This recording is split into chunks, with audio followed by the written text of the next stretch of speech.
Hola mi gente, muy buenas y bienvenidos una vez más a este nuevo podcast llamado Palabra Hechizada, Mitos y Leyendas del Tolima, antología de cuentos ilustrados. Hoy en nuestro episodio número 5 vamos a hablar sobre los gemelos de purificación. Autora Laura Núñez, ilustradora Paula Olivares. La historia o lo que recuerdo de ella habla de una abuela mala, la más odiada. Lo era tanto que hasta su apariencia física era grotesca y muchos en el pueblo decían que era una bruja. Consolación narraba su historia. Alejandro, su hijo menor, había tomado el rumbo de sacerdocio y tenía que esforzarse para aclarar la mente y los oídos, turbados por el zumbido del calor de las 3 de la tarde y la agitación asmática de una anciana en la madre al hablar. Consolación tomó un respiro y continuó. Un día, en medio de una de las tantas guerras anteriores a las de los 1000 días, a la casona de la vieja fueron enviados sus nietos más pequeños. Su hijo y la esposa habían sido asesinados. Ella lo recibió por un tiempo en purificación, pensando que los niños estaban ablandando el corazón de la anciana, pues se dedicó por completo a su cuidado. Sin embargo, a los pocos años descubrieron que en realidad sucedía. La anciana estaba moldeando a los niños a su imagen. Año tras año, los agentes de purificación los vieron crecer, sabiendo que con el paso del tiempo sería un gran problema. En su mirada ya se apreciaba un brillo de maldad. A medida que los nietos crecían, las desgracias iban en aumento. Todo era atribuido a ellos. El asesinato sin resolver de un joven del pueblo que constantemente se le enfrentaba. El robo de animales cuando, por coincidencia, ellos salían de excursión a las montañas. Sus borracheras y peleas y muchos otros eventos que la gente comentaban en voz baja. Hasta que una niña que lavaba ropa en un río fue violada y golpeada. Los jóvenes vieron venir a la turba. Estaban en la cantina y corrieron a buscar refugio en la casona del abuelo. Allá la muchedumbre los acercó, amenazándolos. La anciana desde la tapia les devolvía las maldiciones e injurias. De pronto un incendio se inició. Se expandió rápidamente rodeando a la mujer y los jóvenes, que no paraban de gritar. El pueblo celebró triunfante. El fuego vengador, purificador, consumió la casona, y con ella a la bruja y sus engendros. Felices los imaginaron abrazando, suplicando, aullando en alguno de los círculos del infierno, mientras las llamas lo hacían retorcer. Eso es lo que recuerda la historia de la abuela y sus 2 nietos. Cuenta que a pesar de todo, la maldad de esa mujer no terminó. Maldijo el pueblo. Como un gran fuego aparecía cargando en cada brazo a un bebé, atormentando desde la tumba a los pobladores. Al año siguiente, seguramente por culpa de esa maldición, purificación ardió hasta quedar en ruinas. Alejandro no entendía la razón por la cual su madre lo había hecho volver para contarle una historia antigua, bien conocida por él, sus otros hermanos y por los sobrevivientes al incendio de 1896 y a la guerra de los 1000 días y a la violencia que los consumía. Iba a interrumpirla. Cuando ella se inclinó sobre él, entonces inició la verdadera confesión. Los nietos de la vieja no la violaron a la niña. Yo era esa jovencita. Tampoco se robaban el ganado, ni siquiera fueron quienes mataron a aquel muchacho. En el pueblo sencillamente se cometían crímenes y pecados como en cualquier otro sitio. Los gemelos no eran los únicos maleantes, era duro reconocerlo, pero nosotros, viéndolo bien, éramos igual de horribles o incluso peores.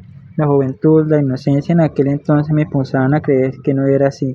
Los mayores por costumbre, por doble moral se lo creían, pero llega el momento en el que la mentira es tan grande, sus fundamentos tan débiles, que la verdad se desborda. En estos casos se debe que se necesitan chivos expiatorios. En esa época yo estaba enamorada, amaba ciegamente a ese joven, aunque él no fuera el mejor partido del mundo.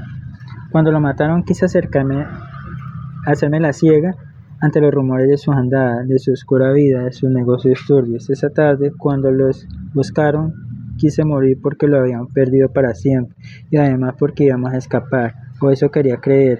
En el fondo de mi corazón yo presentía que me iba a abandonar, ya fuera por voluntad propia o por la influencia de mi padre, que lo detestaba.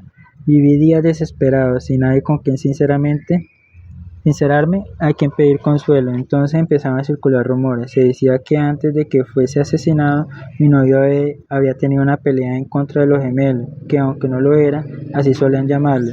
Pese a que las desgracias de mi vida eran mi culpa y solo mi culpa, necesitaba odiar a alguien. Empecé a odiar a los nietos de la vieja. La tarde en que los gemelos terminarían muertos, fui al río. Desgarré mis ropas, me aruñé con los arbustos, maceré mi rostro contra la arena, como poseída hasta perder el sentido. Mi padre me encontró. En la casa me reanimaron y a pesar del trauma y la confusión dije las palabras que todos querían escuchar. No estuve entre la multitud que quemó la casa en un intento por purgar sus propios pecados. De aquel suceso me enteré que por los comentarios de la servidumbre mi supuesto trauma y los golpes me permitieron estar en cama varias semanas. Por casi un mes estuve encerrada en mi alcoba. Fue en la época que mi nana se enteró de que yo estaba embarazada. Mi padre, sin pensar, tomó la decisión. Yo no iba a parir un bastardo. Si lo tiene, nos tendremos que ir. Tu hijo será repudiado, perseguido, será una vergüenza constante. Y yo no quiero dejar este pueblo, lo que con tanto esfuerzo he conseguido. No tuve valor, le tenía temor a mi padre. No pude salvarlo a un hijo que me recordaría lo hermoso que era amar con ignorancia a alguien, pero supe resignarme, intenté rehacer mi vida, busqué consuelo, huí del pasado. Tuve el reguero de hijos que tengo ahora, todos bastardos. De todos modos, fui para ellos una madre que intentó dar lo mejor de sí misma. No obstante mi egoísmo, pero solo fue eso, un intento. Supe guardar silencio, al igual que los demás. Fui de los que sabíamos que la vida de los nietos no debían ser condenados, y eso, como puedes ver, es una cicatriz todavía marcada al rojo. Al año, el pueblo fue devastado por el incendio, y en medio de las llamas vimos a la anciana y a sus gemelos riéndose de nuestros pecados e hipocresía. Yo también puse mi cuota de redención, y sin embargo, nunca sentí alivio o paz en mi alma, solo una eterna tristeza. Pero nunca hasta ahora fui capaz de confesar mis pecados. El cura avanzó por las calles angostas, llegó al centro de purificación. Pese a que desde hace años la ciudad había sido reconstruida, se veía deteriorada por el rigor del clima. La ciudad donde aún los secretos, los espantos y las almas condenadas deambulan se esforzaban por continuar existiendo. Aún así no eran estos caminos los que hacían tomar aquel semblante meditabundo. Había escogido un camino mucho más arduo, el que los llevaría por senda entre la luz y la oscuridad, conocer el lado oscuro de las personas, pero más que escoger, el mismo sería un camino mediante el cual la gente buscaría la redención. Como podemos oír, la candileja es otro mito de origen mestizo. Nació de la superstición de los pueblos campesinos y la tradición cristiana europea. El origen se ubica en la época de las guerras confederadas colombianas, periodo de gran conmoción e instabilidad social y política, sobre todo en las extensas zonas rurales y los esparcidos alejados focos urbanos que se diseminaron en la oscura primera época republicana. El mito nos habla de una mujer abrazando a dos niños consumidos por una poderosa bola de fuego. Está asociado a pueblos y campos incinerados, aunque actualmente el mito refiere que la bola persigue a las personas por senderos solitarios. Considerando su descripción y origen, se pueden apreciar en su arquitectura la influencia de los conflictos armados de la época. Hablamos de guerras donde el fuego y los incendios eran un arma o una consecuencia de los enfrentamientos. Muchas personas vieron morir a sus familiares entre el fuego. La figura de una mujer, madre, abuela, hermana, intentando proteger a sus niños de un fuego voraz, puede convertirse en una imagen poderosa y aterradora, algo que en el imaginario colectivo de una época rodeada de muerte se transforma poco a poco en la imagen del conflicto y las víctimas inocentes que nunca hallarán la paz, y como nunca la hallarán, su fin será atormentar a los vivos para que estos tampoco la tengan. La descripción del mito varía según el tiempo y el lugar. En ocasiones se sitúa en las riberas de los ríos, en caminos desolados o en la llanura.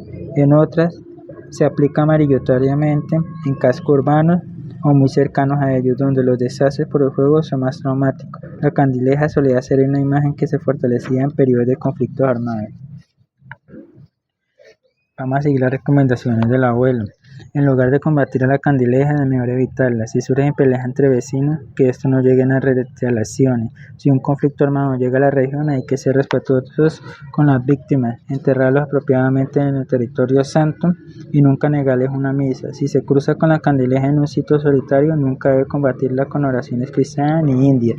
Ella, óigame bien, es un espectro atormentado que está hecho de muchas almas en pena, en permanente conflicto, así que lo mejor es evitar salir de las noches o atraerlos con la violencia, pues pareciera que los sentimientos de ira y dolor la provocan, convirtiéndola en un espíritu vengador y revanchista.